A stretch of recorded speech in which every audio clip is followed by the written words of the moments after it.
ستارور وی خدای گو که روپی په بدله کې ورکم خیر دی دا خپله پیغله خور به په سوره کې ورکم. شروع کوم په نامه د خدای چې بخښونکی او مهربانه دی. درنو ملګرو مینوالو کتونکو السلام علیکم ورحمت الله وبرکاتو. تمه لرم چې روغ جوړ به وئ او د ژوند په خوند کې به وئ. د اسمان ستوري د پاڼې نه ستاسو ورور ستاسو ملګری عزت افریدي په ادبي مرکه کې حاضر یم. د خلکو په غوښتنه باندې راغلي یو او خلکو غوښتنه کړې ده چې سوره نظم را سره ډالې کړي. وخت مو ډېر نه اخلم، راځئ چې اول په پروګرام کې نیکمل مظلوم خټک صاحب سره هرکلی ووایو، هغې نه بعد بیا ترې نظم اورو. عمل مظلوم خټک صاحب په پروګرام کې درته هرکلی وایم. ډېره مننه جي، جزاک الله خیر، ډېره مهرباني. او ډېره مننه مینوالو. نظم به ته د مینوالو سره سوره نظم شریک نظم یو داسې خیالي غونتې نظم نه دی، دا چې څه خبرې دي نو ما ته داسې شوي دي او ما پې نظم لیکلی دی چې په وږمو به یې ټول کلی معطر و زمونږ، چې په ښایست به یې تل کلي کې اختر و زمونږ، هغه سپوږمۍ چې به یې ستوري راوستل ځان پسې، هغه ګلاب چې په سرلي یې پسخول ځان پسې، چې هغه ګل کلي کې شته که رجولی دی چا، چې لا تازه دی که نه نشته شو کولی دی چا. ما چې په هغه ګل نایابه تبصره شروع کا، یوې د کلي بوډۍ ترور راته کیسه شروع کا، هغه جینۍ چې په خندا کې به په ملا ماتېده، هغه ښایست چې پې توبه د نصوحا ماتېده، هغه جینۍ چې د تمام کلي زینت و زمونږ، هغه ګلمخي چې پې ښکلی کور معلت و زمونږ،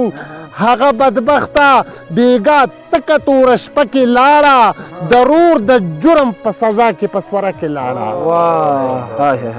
د تلو په وخت کې په سرو سترګو جړل کور پسې،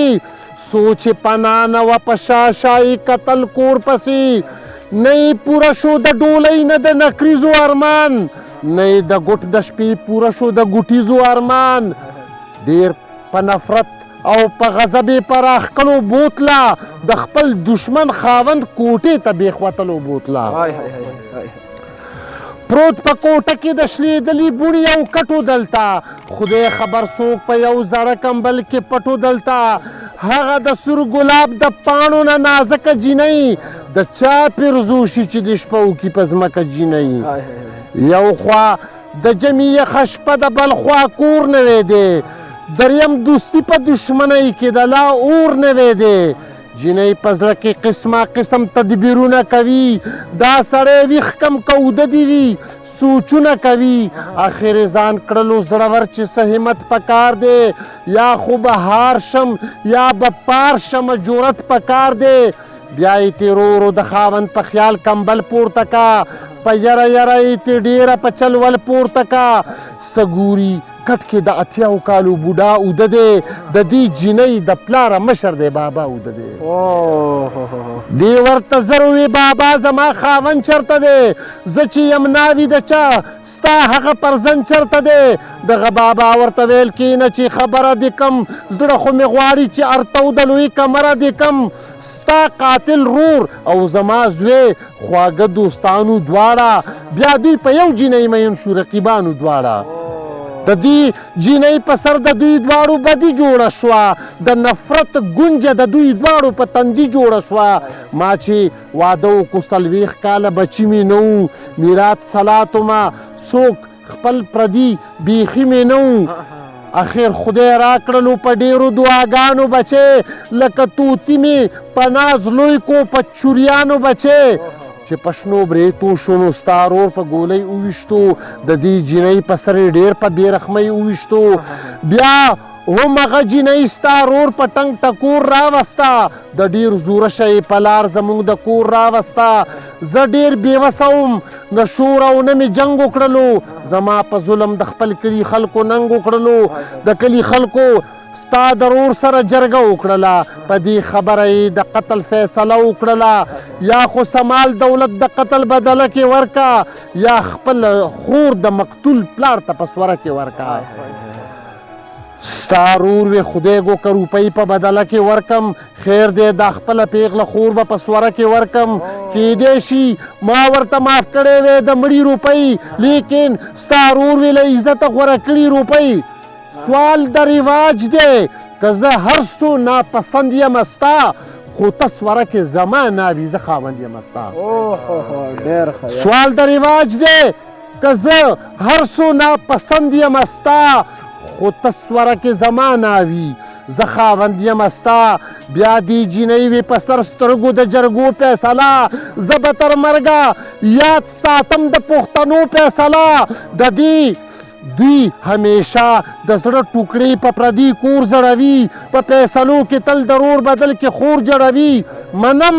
ښکاره خو په سورې توده بدي ختمه شي خو د سورې په کال کې ټوله زندګي ختمه شي هېڅ مې پوره نه دي په هر یو شي نیمګړي یمه په نوم ژوندی یم خو په شان لکه د مړي یمه ته به مې کم ځای کې ګورې مسافر آشنا زه د پښتو د رواج خړو اوبو وړي یمه ته به مې کم ځای کې ګورې مسافر آشنا زه د پښتو د رواج خړو اوبو وړي یمه په دې خو مونږ له سړیتوبه نیکمله وځو چې مونږ به کله د دې جهل له دلدله وځو بیا مې یو کال نیم پس په خپله دا جینۍ ولیده په ببر سره مې په مثال د لیونۍ ولیده هغه اوربل چې د تمام حسن زینتو د دې نن وران ویجاړ بیواره سپینو لت په لتو د دې هغه په ناس چې به د زرکې په قدم ګرځېده نن بې پیزاره ابلې خپې سترګې پورنم ګرځېده هغه نرۍ د ګل د پاڼو نه باریکې شونډې نن د مسکا په ځای شپه ورځې وهي کریکې شونډې بل هغه لیچې چې مدام به له بنګړو ډکې وي نن وي سورۍ ازغونه د ویړو ډکې وي زه ورنږدې شوم ما ویل خوري نیکمل یم زه ستاسو د چم شاعر د نظم او غزل یم زه هغې ویل وروره ستړی مه شي خو پرده کوم زه البته ستا نظم کې رب ته یو ګیله کوم زه ربه چې ستا غوندې خالق لور ته رحمت وایي بیا ستا مخلوق لوړو ته ولې مصیبت وایي مونږ د لوبو ګوډاګیو د سړو دپاره مونږ تیره ازغن لرګیو د ویړو دپاره مونږ جینه کوي چې چاته حال د زندګۍ تیروو یوه شیبه په ځان غریونه او سلګۍ تیروو په پیدایش د نر ماشوم په یو بل زیري کیږي مونږ آغاز د نوي ژوند په بې قدرۍ تیروو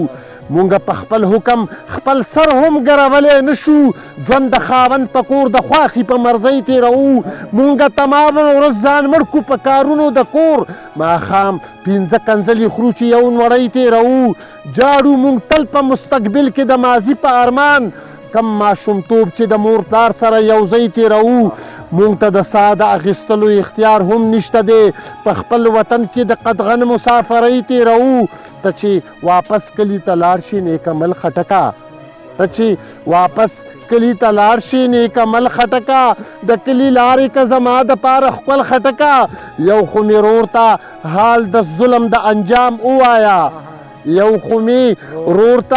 حال د ظلم د انجام ووایه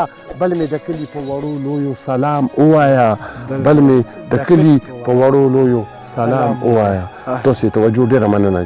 ډېره مننه کمال مظلوم خټک صاحب چې کومه غوښتنه وه هغه دې موږ سره شریکه کړه میناولو په موږ خو یې بیخي د وجود باندې مختوي لوړ دي نو ډېره خبرې نه کوم او میناولو موږ کیمرامین مظهر افریدی او خپل کوربه عزت افریدي ته ورکړي اجازت دا لوی الله په امان